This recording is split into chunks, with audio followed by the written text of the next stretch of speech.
Close the gate. Maganda naman grass. So dying. My God. Really strong fog. Look at the road na. Maybe you have a car. We cannot see. Hold to me. We go in the here only. Yeah. Sana mali eh. Much. Hold me. Can we survive? Oh my God, so much fog.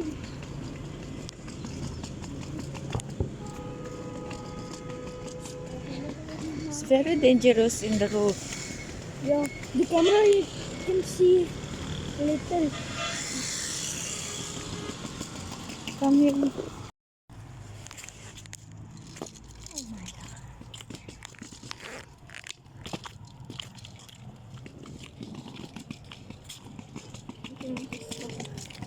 Hold tight my mobile. Okay.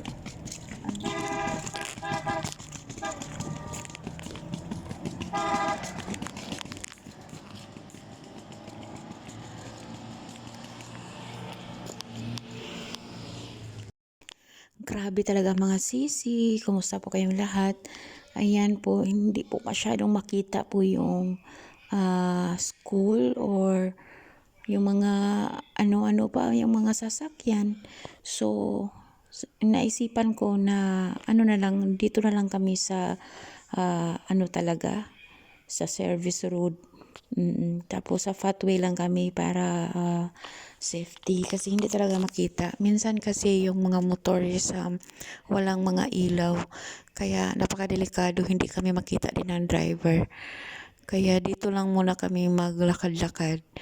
Napakadelikado talaga kapag ganito yung sitwasyon ng kalsada mga sisi.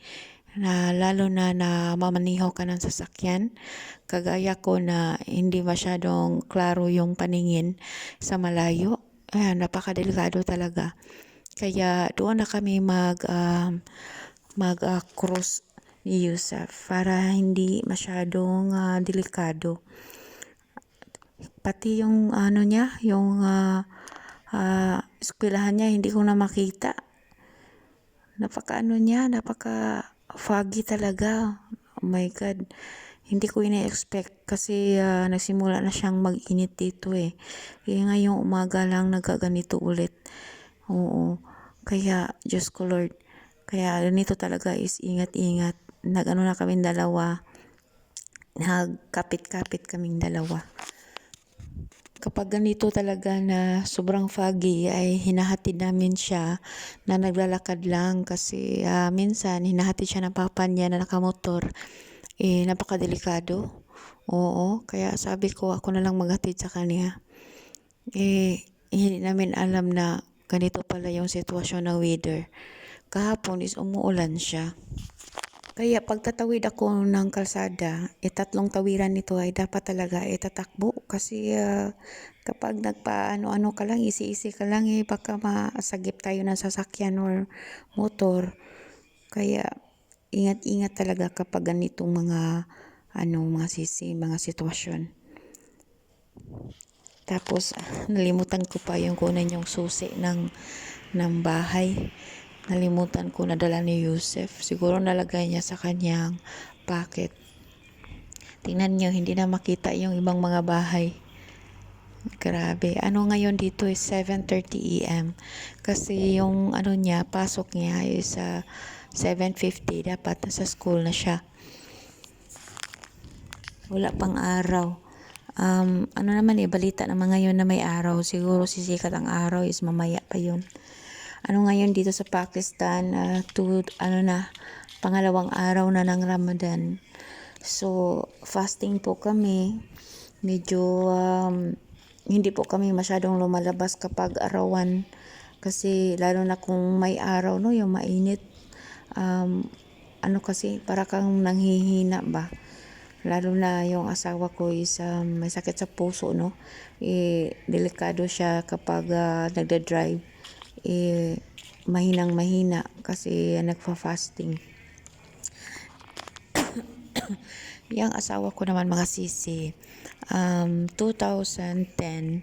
na operahan yan siya sa bypass. Oo, kasi may ano siya, may ah, para ba siyang may taba sa puso niya, tapos may naka-block sa kanyang ugat sa puso.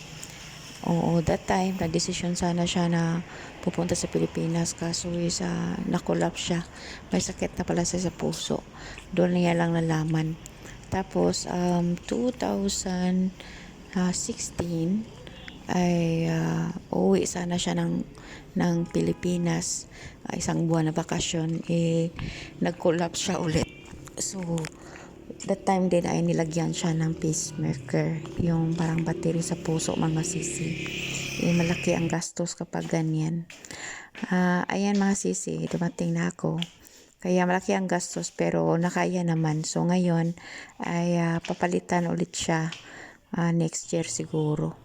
So ito mga sisi, ito yung mga binibenta kong mga tela, mga sisi, na dalatahi.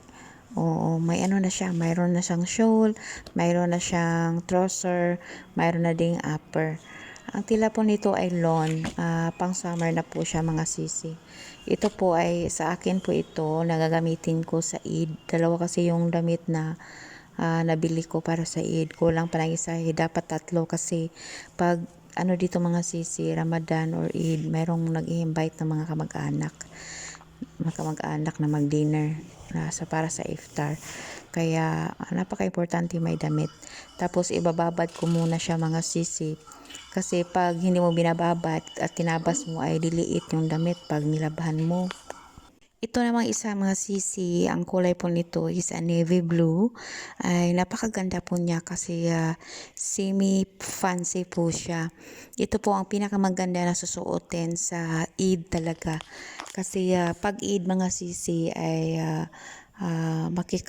mag-ano kami mga sisi, yung asawa ko ay mag-book po yan ng restaurant at doon po magdi-dinner yung buong pamilya.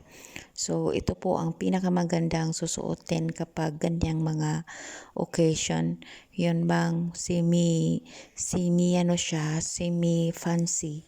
Ayan, kailangan pa yan ipa-embrow, tapos yung klase ng kanyang tela, napakaganda. Tapos magagamit mo rin ito kapag may mga events gaya ng inimbitahan ka ng mga kamag-anak, pwede mo siya masuot, tapos sa school ng anak ko, ganun ba? So napakaganda.